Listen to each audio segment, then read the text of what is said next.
I drove the car home. The car was working correctly. When I went to work at 3 o'clock in the morning, the car was not engaging. Every time that I went to an intersection, I give it gas, and it would go like this, Your Honor, like this. It would kick. Then while I was driving on the freeway, the transmission would be slipping and the car would be jerking like this. Even I know that's not good. So. I called next day and I spoke to Tony, who was a supervisor. So I brought the car in, he tore it apart, and he goes, oh, it was the torque converter. Torque converter was defective, which then he went ahead, ordered a new one, and installed it. That was the first time that I took it back. Now we're going on the second time. I pick up the car, and I said, Tony, is the car running? He goes, yeah, everything is good. I took the car, and it started doing the same thing. It wasn't engaging. By the way, is this the same car that I showed initially? Yes, ma'am. But this car's filthy. Yeah, it's filthy, but somebody hit me. When? It's a long time ago.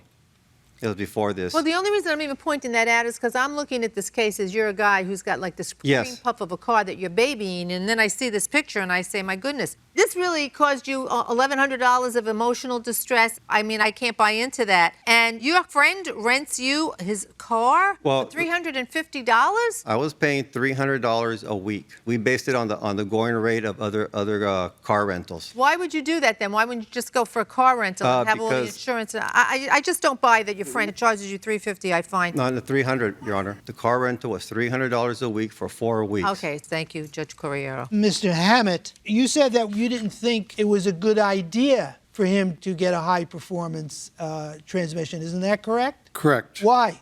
Because it's not good for a daily driver. And were you using the car, Mr. Noriega, for daily drive? I use the car for daily driver every day. Why would you want a high-performance transmission? Well, first of all, definition of high performance means a lot of things, Your Honor. It's not just, Were you planning to drag race your car? No. What were the words that you used to engage the defendant's services? What did you tell him to do? I asked him if you could build this car to a high performance transmission second stage. Second stage means that it would handle... Stop. Do you recall that conversation? Yes. Okay. When did you go to the defendant's shop? Was it October 7th? I don't recall. In your papers, you say on October 7th, 2019, I took my Chevy to Ann. October 31st, 19 is when this whole thing started. No. According to these papers, that's when you got the vehicle back. It could be October 31st. When I got the car back, okay, or it could have been after that. Now, you claim, Mr. Hammett, that his warranty expired. Yes, sir. It's a one-year warranty, am I right? Correct. He sent you a letter asking for you to repair it on October 13th, 2020. That would not be over a year. So then why did you say he wasn't covered by his warranty? Because I never got this letter that you're speaking of, sir. I'm just agreeing that October 13th is before October 31st. What proof do you have that you sent him a letter and that the letter was dated October 13th? Do you have that here? That is Exhibit D. Did you mail this to the defendant, Mr. Noriega? No, I drove my car with my friend to drop off my car at Pacific Coast Transmission. I had 2 envelopes, and I put them on the steering wheel with tape.